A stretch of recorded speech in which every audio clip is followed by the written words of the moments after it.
Nous, on va passer maintenant aux expressions politiques d'EDF.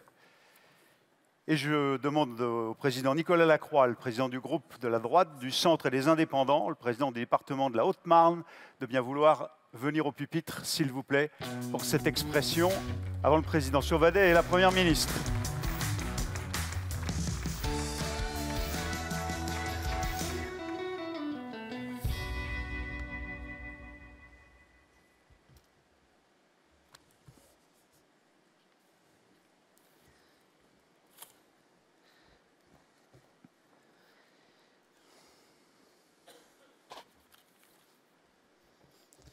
Madame, Messieurs les ministres, Monsieur le Président du département de France, cher François, Madame la Présidente du département du Lot-et-Garonne, chère Sophie, Mesdames et Messieurs les parlementaires, chères présidentes, chers présidents, chers conseillers départementaux de France.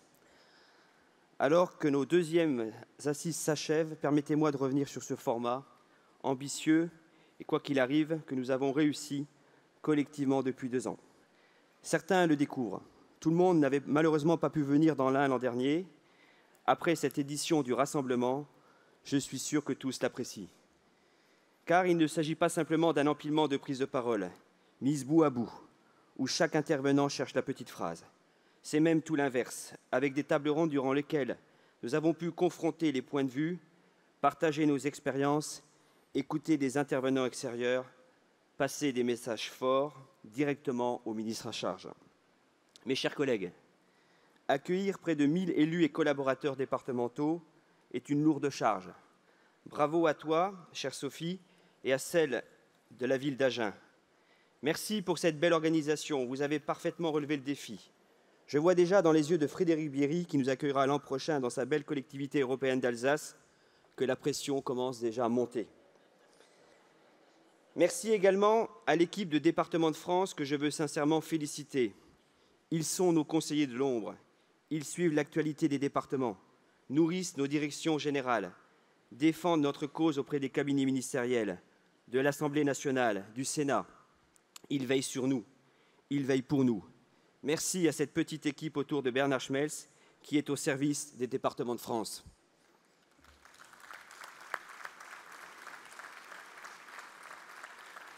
Ce format des assises, nous le devons à la volonté et à l'énergie de notre président François Sauvadet. Avec François, nous constituons un ticket solide qui s'appuie sur une majorité forte de 70 départements, de métropoles et des Outre-mer. Vous le savez, une majorité aussi importante n'est pas facile à contenter. L'équilibre à trouver est subtil. Pas pour des raisons politiques, même si cela arrive parfois, mais tout simplement à cause, et je me corrige de suite, grâce à notre diversité. Car la réponse à apporter n'est pas la même dans la Creuse que dans le Rhône. Le contexte social et territorial n'est pas le même dans le Maine-et-Loire et la Réunion. Les compétences et les aspirations ne sont pas identiques entre la collectivité européenne d'Alsace et son proche voisin belfortain. Pourtant, à chaque fois, nous arrêtons une position collective. Comment ?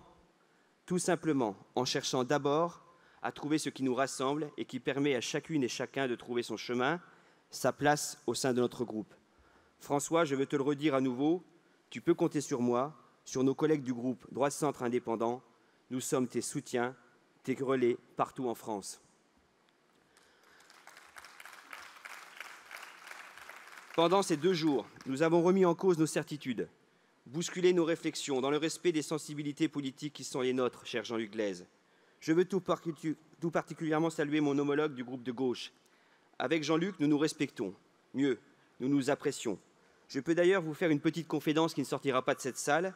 Dans mon département, on me dit souvent que je suis l'élu le plus à gauche de la Haute-Marne. Plaisanterie à part, c'est peut-être parce que, comme tu l'as écrit, nous sommes girondins, parce que nous défendons l'idée qu'un nouvel élan décentralisateur est indispensable à notre pays, et pour qu'il fonctionne mieux, qu'ils agissent mieux au service des Françaises et des Français.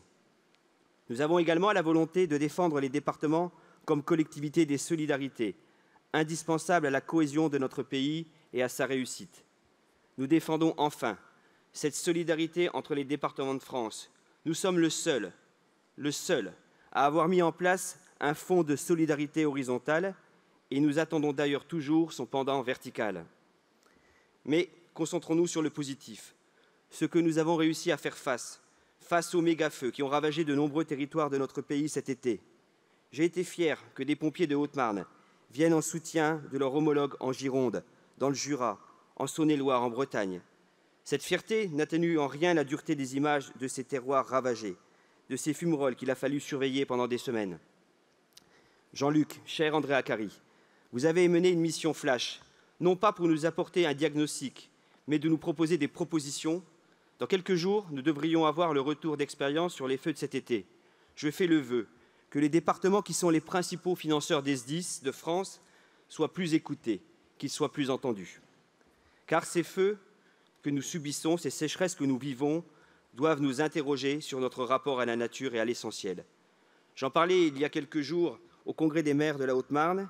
Nous devons plus que jamais faire attention à la ressource en eau.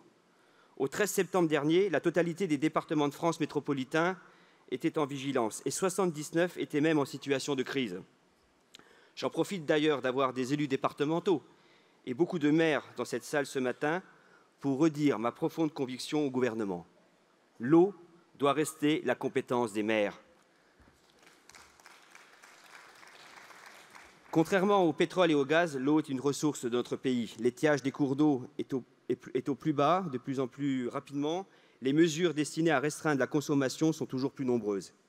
C'est l'évidence de s'unir sur un front commun visant à lutter contre cette situation. Les Français, à juste titre, ne pourraient pas comprendre d'en manquer, que cela soit dans la négligence de leurs gouvernants, par leur manque d'anticipation ou par inaccessibilité. C'est un enjeu de solidarité territoriale majeur pour notre pays. Ce sont les maires qui sont les mêmes à répondre à ce défi. Depuis un peu plus d'un an que je préside ce groupe Droite Centre et Indépendants, vous connaissez mon franc-parler et ma façon d'aller droit au but. C'est à mon sens mon rôle, celui de montrer que la position de département de France est un équilibre issu de positionnements plus ou moins tranchés. Cela sera le cas à nouveau ce matin et j'aurais aimé que Madame la Première ministre soit là pour l'entendre, pour écouter les expressions politiques. Car nous avons des messages à passer et ils ne font pas toujours plaisir. Rassurez-vous, ces messages ne nous font pas toujours plaisir non plus. Ils veulent dire que la situation sociale de notre pays ne va pas bien. En tant que collectivité des solidarités, de la proximité avec les communes, nous le voyons au quotidien avec nos collaborateurs. La crise sanitaire a considérablement dégradé le bien-vivre et la vie des Français, qui réinventent les mots de pénurie, manque, rationnement, des termes qu'ils pensaient appartenir au siècle précédent. Le vocabulaire utilisé est important, car, comme l'écrivait Albert Camus, mal nommer un objet, c'est ajouter un malheur du monde. Dans notre monde de communication, en particulier avec les loupes déformantes de notre pensée que sont les réseaux sociaux, il est essentiel de nommer correctement les choses. Par exemple, je pense qu'on ne peut pas parler de fin de l'abondance. Pour des millions de Français, cette formule est incompréhensible parce qu'elle ne représente en rien leur quotidien. Pour nous également, dans les départements, on ne gère pas l'abondance. On soutient les plus fragiles, on les insère, on les accompagne, on leur permet de vivre dignement. Dans les départements, nous gérons les solidarités humaines, sociales et territoriales. Moi, devant tous nos publics, l'abondance, je ne sais tout simplement pas ce que c'est. En revanche, la misère, nous la croisons chaque jour et nous agissons pour la combattre.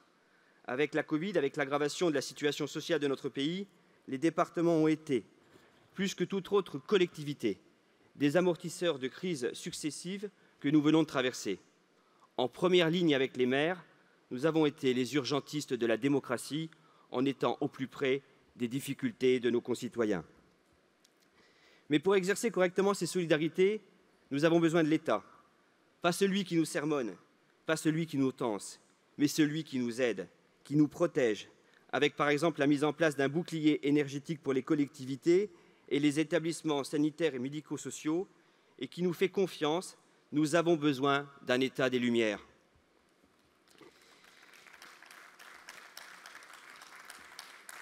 Il ne faudrait que quelques pas de côté dans bien des domaines, et je vais l'illustrer par 3 exemples d'actualité. D'abord, le transfert des routes nationales.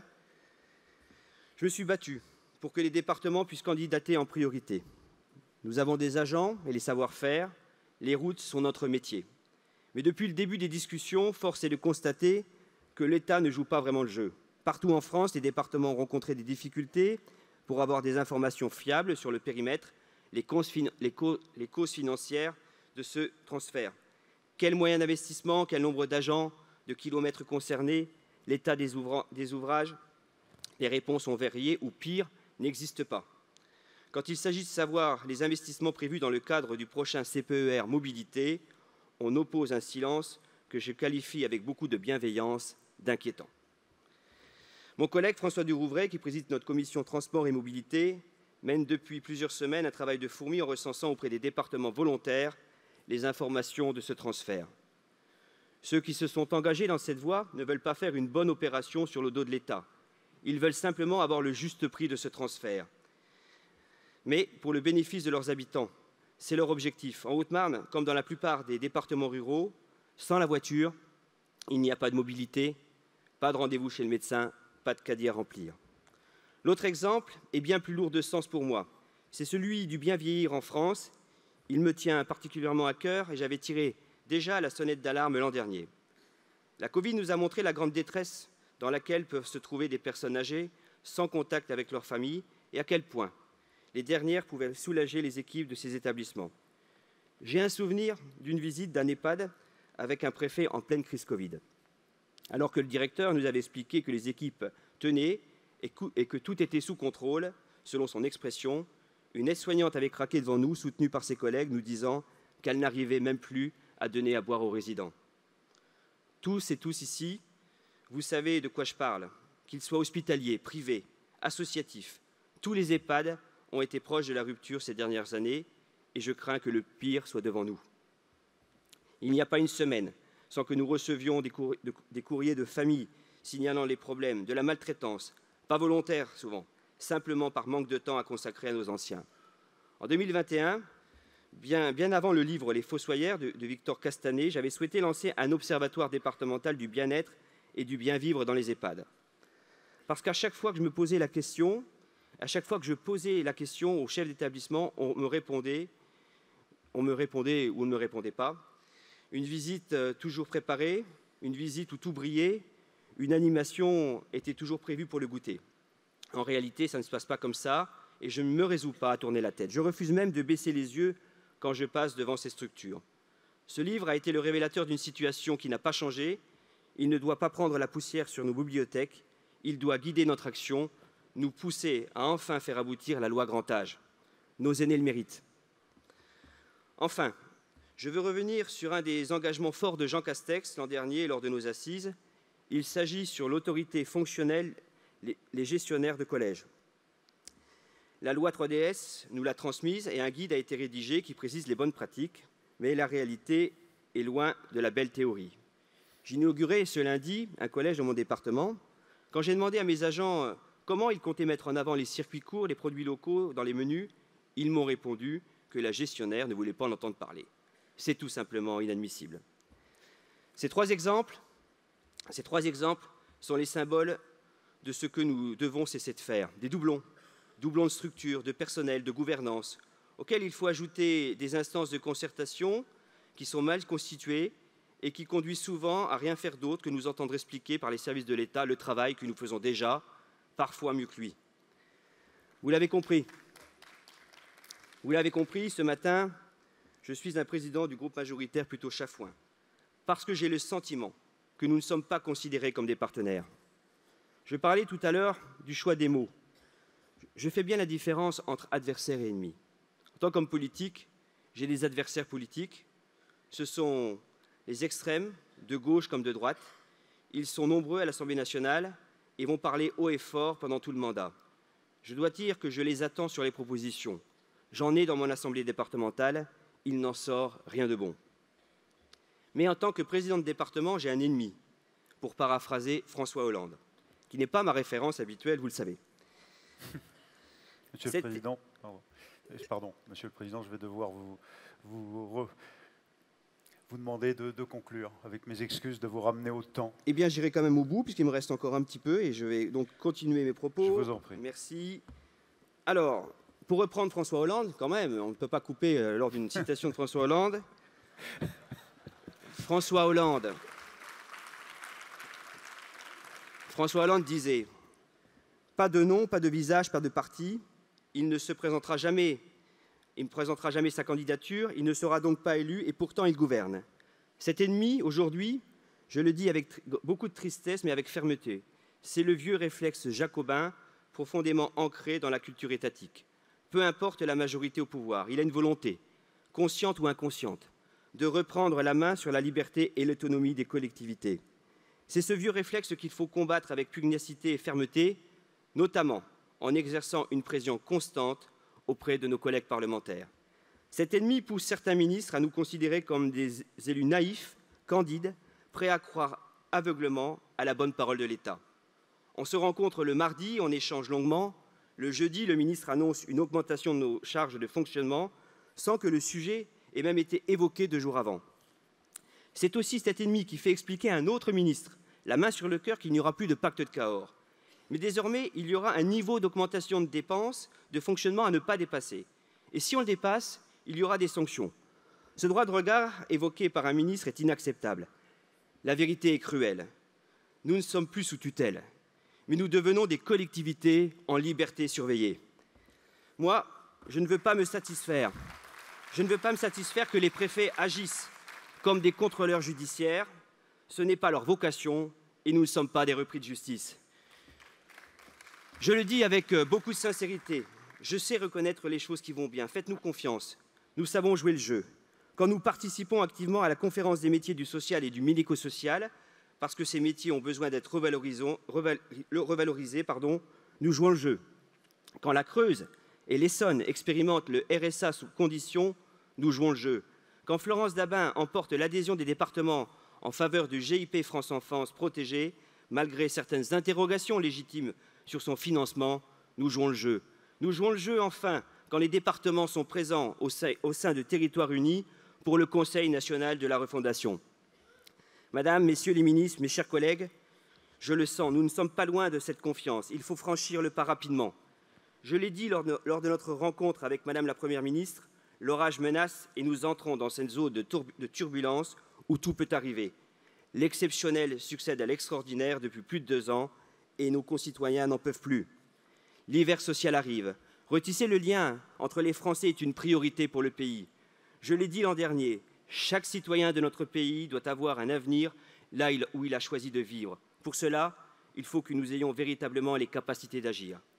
Car ne nous trompons pas, c'est l'avenir de la démocratie qui se joue aujourd'hui. La peur et le désespoir conduisent les peuples du monde entier à voir dans les régimes autoritaires une solution à leurs problèmes. Les fondements des sociétés démocratiques sont alors menacés. Nous devons en avoir tous conscience. Pensée globale, agir local. La formule du premier sommet de la Terre fête ses 50 ans cette année. Elle n'a jamais été autant d'actualité.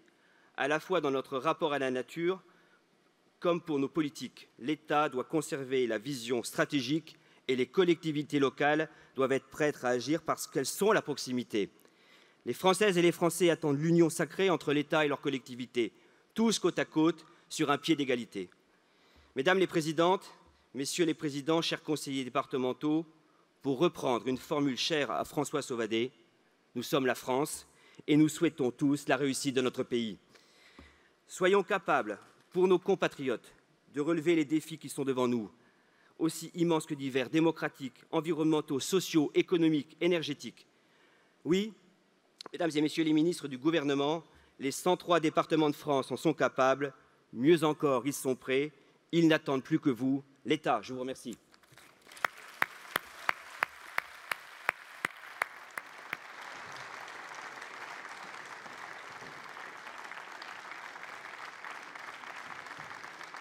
Merci, Monsieur le Président Lacroix.